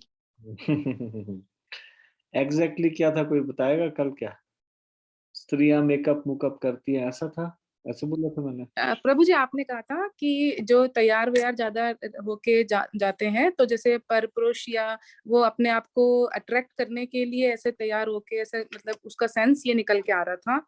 तो वो लोग जो मेकअप जो लोग करते हैं वो इसलिए करते हैं कि उनका ये होता है। तो क्या प्रभु जी नॉर्मली लोगों को नहीं करना चाहिए क्या? मैं ये पूछना चाहती हूँ। ठीक है, मैं आपका प्रश्न समझ गया। तो पहली बात तो ये शब्द बोला आपने एक पर पुरुष, ये मैंने कभी नहीं यूज किया है ना, पर पुरुष कहीं आया ही नहीं ये बात। और स्त्री या क्यों तैयार होते, पुरुष भी होते हैं, they want to look attractive, body building करेंगे, सिक्स पैक्स वगैरह है ना, उनका पूरा ध्यान शरीर के, वो शरीर के धरातल पे रहेंगे। आपने देखा होगा स्त्रियां भी ऐसी होती है जो बहुत ज्यादा मेकअप नहीं करती और कई बहुत ही ज्यादा मेकअप करती। स्त्रियों के अंदर ये स्वाभाविक गुण है, वो अच्छा सुंदर दिखना चाहती। पहले के समय में स्त्रियां अगर अपने आप को सजाती संवारती भी थी तो वो पति के सामने ही अब सुंदर दिखने का प्रयास करती थी। मतलब कि इस प्रकार से नहीं था कि मतलब कि अगर पति विदेश गए या कहीं है नहीं, देन दे विल नॉट, उनका वो नहीं होगा, उनका मतलब कि उस समय वो बहुत सुंदर दिखने का प्रयास करेगी, ऐसा नहीं।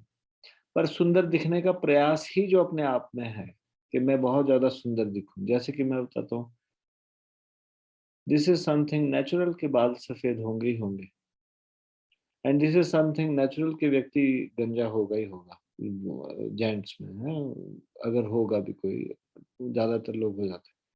तो आर्टिफिशियली विग पहनना और ये करना, ये सारा का सारा रजोगुण के प्रतीक है।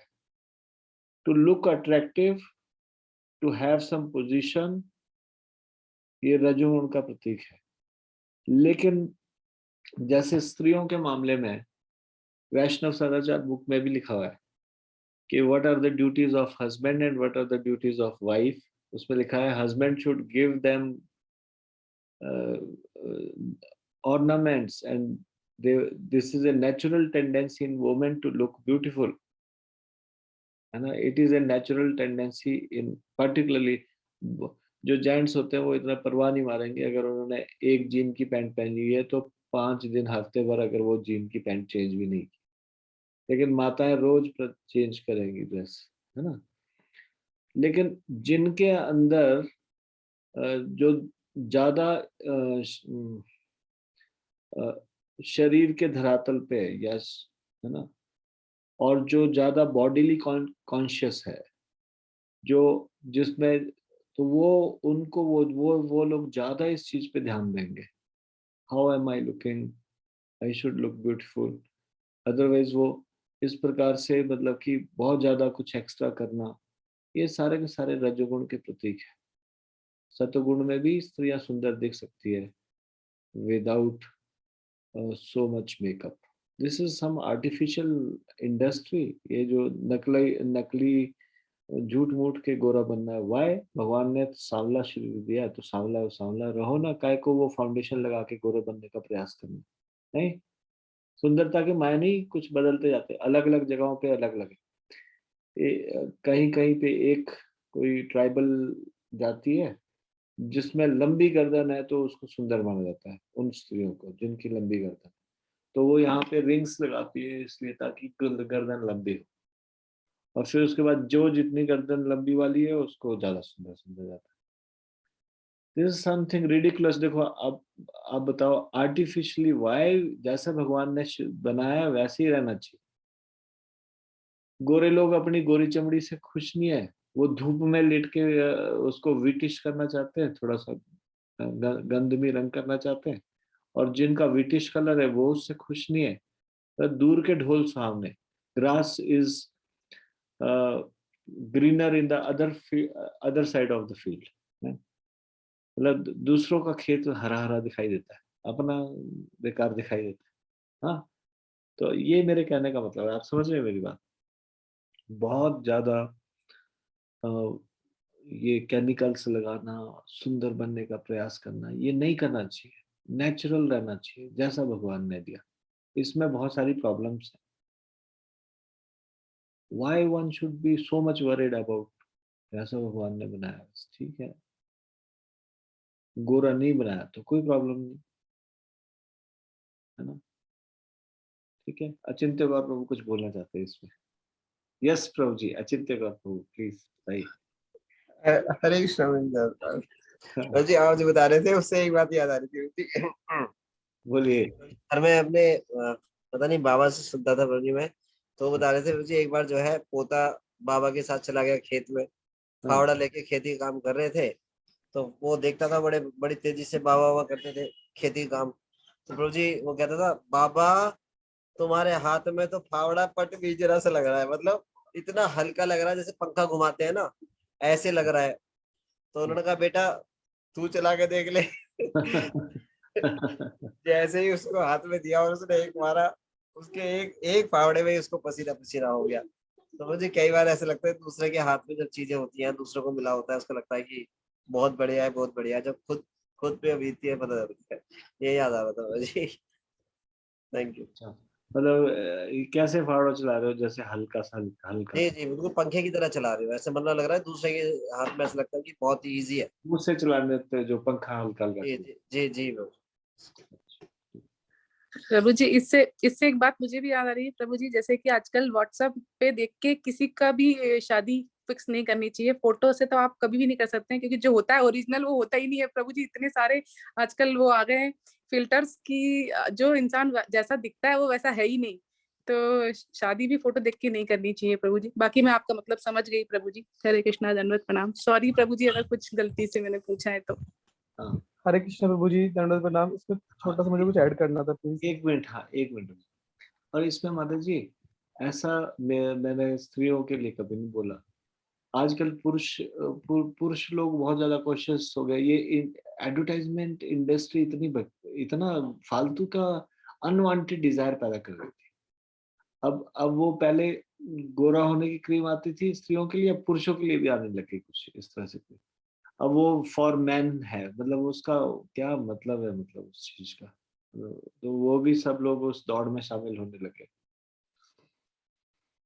ठीक है, प्रिंस त्यागी प्रभु। यस प्रभु जी, आप कुछ कहना चाहते हैं? प्रभु जी, अगर हमारा वर्किंग प्लेस थोड़ा ऐसा है कि तो उसके अकॉर्डिंग, जैसे अगर मैं बात करूं, हमारे प्रिंसिपल मैम ने लिख दिया था कि एंड वो फीमेल के लिए था स्पेशली उस टाइम तो message, and do not forget to look beautiful in PTM. तो मतलब अगर कोई ऐसे ही रह रहा है, मैं अगर मेरे सफेद बाल ज्यादा हैं स्कूल में, सॉरी जी जी जी, अच्छा प्रिंसिपल मैडम ने टीचर्स को लिखा, नोट्स दिया, लिखा मतलब प्रॉपर से है कि मतलब अपने स्कूल जो भी अटायर है, स्कूल सारी वारी वो भी, and do not forget to look beautiful.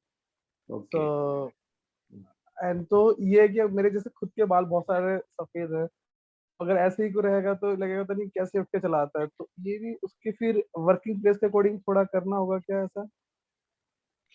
प्रभु जी मैं आपको बताता हूँ, मैं इसके लिए किसी को फोर्स नहीं करता और कुछ इस तरह से नहीं बोलता। ये खुद पर्सनल रियलाइजेशन की बात है, कितना कोई व्यक्ति कैसे मतलब कितना उसका रियलाइजेशन है। जैसे कि मैं एक भक्त का एग्जांपल दे रहा हूँ। उन भक्त की अभी मैरिज नहीं हुई थी और उनके बाल गिरने शुरू हो गए थे, और उसके बाद उन्होंने ही wanted to do hair transplant. Okay, वो बोल रहे कि ये उनको ऑफिस वालों ने बोल बोल के कुछ इस तरह से कुछ उनके अंदर हीन भावना सी आ गई, और वो बोल रहे थे कि अरे तू अभी से गंजा हो गया, तू अंकल जी दिखने लग गया, ऐसे ऐसे करके कुछ पड़ोस वो अब अगर इस तरह से कुछ ज्यादा कोई बोलेगा, और उसके बाद 1-2 रिश्ते की बात चली और वो रिश्ते कहीं टूट गया है, तो उसको लगा कि पक्का यही कारण है, मेरे सिर के बाल थोड़े कम हो गए। और उसके बाद मैंने उनको बोला कि छोड़ो, ये सारा भाग्य में है, जो होगा वो मिलेगा आपको, आप है ना, तो इसकी वजह से शादी नहीं हो रही ऐसा नहीं है। तो वो बोलते थे प्रभु जी प्लीज परमिशन दे दीजिए, I want to do hair transplant. मैंने बोला ओके देन, ओके परमिशन दे दिए, अब करो हेयर ट्रांसप्लांट। इस बीच में उनका रिश्ता लग गया और एक डिवोटी लड़की से शादी हो गई, मतलब जब रिश्ता लगा। और फिर उसके बाद उन्होंने उससे पूछा कि मैं ऐसे सोच रहा हूँ, मैं हेयर ट्रांसप्लांट कराऊं। वो माता जी ने बोला बिल्कुल भी नहीं कराना हेयर ट्रांसप्लांट, सुइयां जुमाते पता नहीं क्या करते हैं, क्या क्या करते हैं सिर पे, मतलब फालतू का काम। एंड ही वॉज हैप्पी कि ठीक है चलो, शी इज हैप्पी कि गंजा भी है तो चलेगा। उसके बाद उन्होंने हेयर ट्रांसप्लांट नहीं कराया, है ना। तो जस्ट मैं ये चीज कह रहा हूँ, कई बार हम सोचते हैं कि कई बार ना थोड़ा समाज में कैसे दिखेंगे, क्या करेंगे। मेरा एक कजन है, उसके बड़े जल्दी बाल गिर गए, और वो हर समय पी कैप लगा के रखता था क्योंकि बाल गंजा अच्छा दिखाई नहीं देता। अब उसके बाद जो है और ज्यादा गिर गए, बहुत ज्यादा गिर गए। अब हर समय भी पी कैप कहाँ लगा के रखें, तो उसने क्या किया, उसने पूरा का पूरा बाल ही सारे के सारे हेड शेव कर दिया। नाउ इज ठीक है। गंजा गंजा व्यक्ति शुरू में सोचता है ना, व्यक्ति बोलेगा गंजा गंजा कैसे लगेगा। आपने देखा यहाँ पे विनय भूषण प्रभु ने हेड शेव करा था, कितने सुंदर लग रहे थे। अभी हमारे कभी अचिंत्य गौर प्रभु कभी कभी हेड शेव करते हैं, एकदम से गोलोकवास धाम से आए इस तरह से लगता है।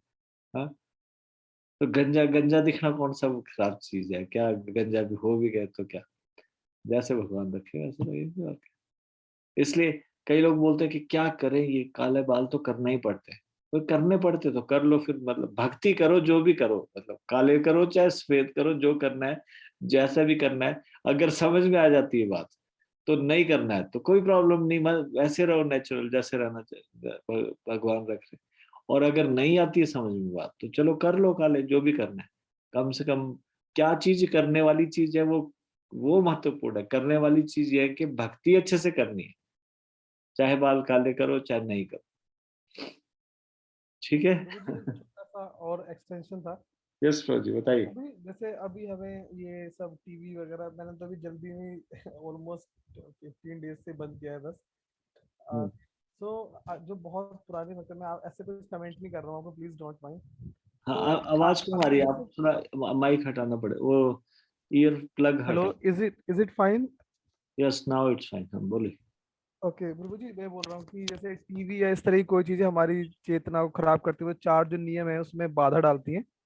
हाँ, सो मैं ये बोल रहा हूँ पहले तो कि मैं इससे कोई कमेंट नहीं कर रहा हूँ, सो प्लीज डोंट माइंड। सो ठीक तो है। अभी जैसे आप बता रहे थे कि ये पुरुषों के लिए आ गई है मैन, सो ये आप ऐड देखते हैं, कैसे पता लगता है? पुरुषों पुरुषों के पास भी क्या कहते हैं, ये क्रीम्स वगैरह आ गई है, ये वाली चीज, यही हाँ ना तो वो मतलब वाली अगर हम टीवी फेस वगैरह नहीं देखते फेस हैं तो कैसे पता लगता है किस तरह के ऐड वगैरह आ रहे हैं नहीं ये सब? हाँ, मेरे घर में टीवी एक मतलब कई समय से अभी चला ही नहीं है। पापा थे पहले, अभी तो पापा नहीं है, तो इसलिए चलता था टीवी। अभी जी माता जी ने बोला नहीं कि इसको रिचार्ज कराओ दोबारा से, तो वो चल नहीं रहा। तो पहले तो मेरी नजर पड़ जाती थी क्या क्या ऐड आ रही है या नहीं आ रही। नहीं तो ये अखबार में भी तो आ जाती है। इन्फॉर्मेशन से अपडेट रहता हूँ मैं, मतलब ऐसे तो नहीं है कि ऐसे पता ही नहीं चलेगा, टीवी देख के ही पता चलेगा। ठीक है। अभी अभी पिताजी को श्री छोड़े हुए मोर देन 1 ईयर हो गया है, तब से टीवी रिचार्ज ही नहीं हुआ है। क्योंकि मुझे तो पहले से ही नहीं, मैं चाहता था कि बंद हो जाए, दिस इज समथिंग रबिश जो चलता रहता है। उनको न्यूज देखने का इच्छा होता था, तो जब से वो नहीं रहे तो तब से हमारा टीवी चार्ज ही नहीं हुआ दोबारा से। ठीक है प्रभु जी। कहाँ गए प्रिंस प्रभु? हाँ प्रभु जी आ गया, डिस्कनेक्ट हो गया। ठीक है। मैं तो बहुत कोशिश कर रहा हूँ वैसे, अभी आई थिंक 3-4 वीक हुए हैं, अभी कुछ नहीं देखा है यूट्यूब और ये सब बंद कर, कोशिश कर रहा हूँ। ओके, ऐसा भी नहीं कि आप यूट्यूब नहीं देखे, आप अमोघ लीला प्रभु के लेक्चर्स या फिर हाँ हाँ गोपाल प्रभु ठीक है, के वही मतलब वही देख रहा हूँ। लेक्चर्स। अभय चरण अभी चल रहा है। मैं ये जानता हूँ, जैसे गुरु महाराज ट्रेवल करते रहते हैं यूएस यूके, और वो अपडेट रहते हैं सारी न्यूज से। एक बार मैं महाराज के साथ ट्रेवल किया और महाराज जी ने कहा कि what is the news today, वहां पे जिनके पास गए थे वहां पे, तो उन्होंने न्यूज़पेपर लाए वो, तो महाराज ने हेडलाइंस पढ़ी, मतलब थॉरोली नहीं, वो जस्ट एक बार लाइन पढ़ी। तो उनको लगा कि अच्छा महाराज को थोड़ा सा अपडेट रहना है, मतलब प्रचार की दृष्टि में जब भी जाते हैं तो थोड़ा सा अपडेट रहना चाहिए। तो फिर वो नेक्स्ट डे भी न्यूज़पेपर ले आए, तो उन्होंने बोला today is Ekadashi, I don't want to read news today, at least on Ekadashi, है ना। तो ऐसा नहीं है कि अगर मान लो कोई व्यक्ति ऐसे भी दोष देख सकता है, अरे वो कह रहे हैं कि भाई ये कली पुराण है, न्यूज नहीं देखना चाहिए और खुद न्यूज पढ़ रहे हैं। प्रचार के कार्य में अपडेट रहना चाहिए। कई बार कोई मेरे को बोल रहा था कि गौर गोपाल प्रभु का लेक्चर सुना और उसमें कारों के ब्रांड्स के नाम बोलने लिए। उनको कैसे पता चला ये लैम्बोर्गिनी, ये फरारी और ये ऐसी ऐसी कारों के नाम, मतलब जो कभी सुने भी नहीं वो वाले कारों के नाम। डिवोटीज दे आर अपडेटेड क्या है क्या मार्केट संसार में, तभी तो हम बता पाएंगे कि क्या चीज सही है क्या नहीं है इस तरह से। तो ऐसे तो है नहीं कि वो आंख कान मूंद के रखते। अगर आपको बोला जा रहा है कभी सीनियर डिवोटी के द्वारा डोंट रीड न्यूज़पेपर, तो yes you should follow don't read newspaper. और सबसे पहले तो ये चीज कि हम अपने से वरिष्ठ भक्तों में कई बार जब इस तरह से कंपेयर करते हैं तो हमारा ये दोष, ये हमारे भक्ति में इस तरह से बाधक होता है। जैसे कि मंदिर में जैसे कि बोला जाता है कि अगर मान लो यूथ फॉर्म का डिवोटीज है, उनको यूथ फॉर्म के एक इंचार्ज है, उन्होंने बोला आप लोग क्या करते हो, ये जब तुलसी आरती होती है तो एकदम से सीरियस थोड़ा कम हो जाते हो, मंगल आरती में भी बीच में आपस में बात कर लेते हो। वो मंगल आरती के बाद जैसे ही तुलसी आरती आती थी तो तुलसी का टेबल टूबल बना रहा है, उतनी देर में वो बीच में गपशप मार लेंगे थोड़ा सा, ठीक है। तो फिर एक बार गुरु महाराज जी उनको कहीं सुबह सुबह फ्लाइट में जाना था, मंदिर से मंगला आरती करके आए और उससे पहले कुछ कुछ इंपॉर्टेंट इंस्ट्रक्शन देनी थी उनको कुछ इंपॉर्टेंट लोगों को, जैसे कि टेम्पल कमांडर था। तो अभी तुलसी आरती चल रही है and he is looking where is temple commander and he went to him और जाके उनको बोला आप ये कार्य कर लेना, ये बड़ा इंपॉर्टेंट है, और उसके बाद चले गए। अब वो जो नया भक्त था उसने देखा कि हमारे ये यूथ फॉर्म के इंचार्ज है प्रभु जी, इन्होंने बोला कि तुलसी आरती के समय बात नहीं करनी, लेकिन देखो ये खुद से महाराज जी बात कर रहे, महाराज जी ने बात की। हम उस तराजू में नहीं तोल सकते उनको, ये नियम हमारे लिए हैं और वो नियम है तो वो भी जानते उस नियम को, लेकिन कभी कभी उनको करना पड़ सकता है। तो हम कई बार जैसे कुछ चीज के लिए इंस्ट्रक्शन दी और फिर वो देख रहे हैं कि भैया वो इंस्ट्रक्शन को वो जैसे बोला कि प्रसादम की सेवा करना चाहिए और कुछ करना चाहिए। अब सीनियर महाराज जी है, वो खुद से इस प्रसादम सेवा नहीं कर रहे, वो प्रसादम सेवा किया जब जवान थे, अब वो बुजुर्ग हो गए, अब वो नहीं कर रहे। लेकिन अगर औरों को दे रहे तो फिर हम उस चीज से नहीं नाप सकते कि वो लोग कह रहे हैं कि वैष्णव सेवा करना चाहिए, प्रसाद सेवा करना चाहिए, प्रसाद बांटने की सेवा, तो खुद तो नहीं कर रहे, तो हमने तो नहीं देखा ना उनका पास्ट कि वो करके आए हैं वो सारी चीजें। वो और महत्वपूर्ण सेवा कर रहे हैं, उन सबको मैनेज करने की सेवा कर रहे हैं। ठीक है त्यागी प्रभु जी प्रभु जी, थैंक यू सो मच। दंड प्रणाम प्रभु जी। हो गए 8:50, तो अभी वो इसको यहीं पे विराम देते हैं, प्रश्न उत्तर थोड़े लंबे चले। श्री भगवत गीता ज्ञान प्रबोधन की जय, श्रीमद् भगवत गीता की जय, शिल प्रभुपाद की जय, निताई गौर प्रेमानंदे, हरि हरि बोल। आप सबको धन्यवाद।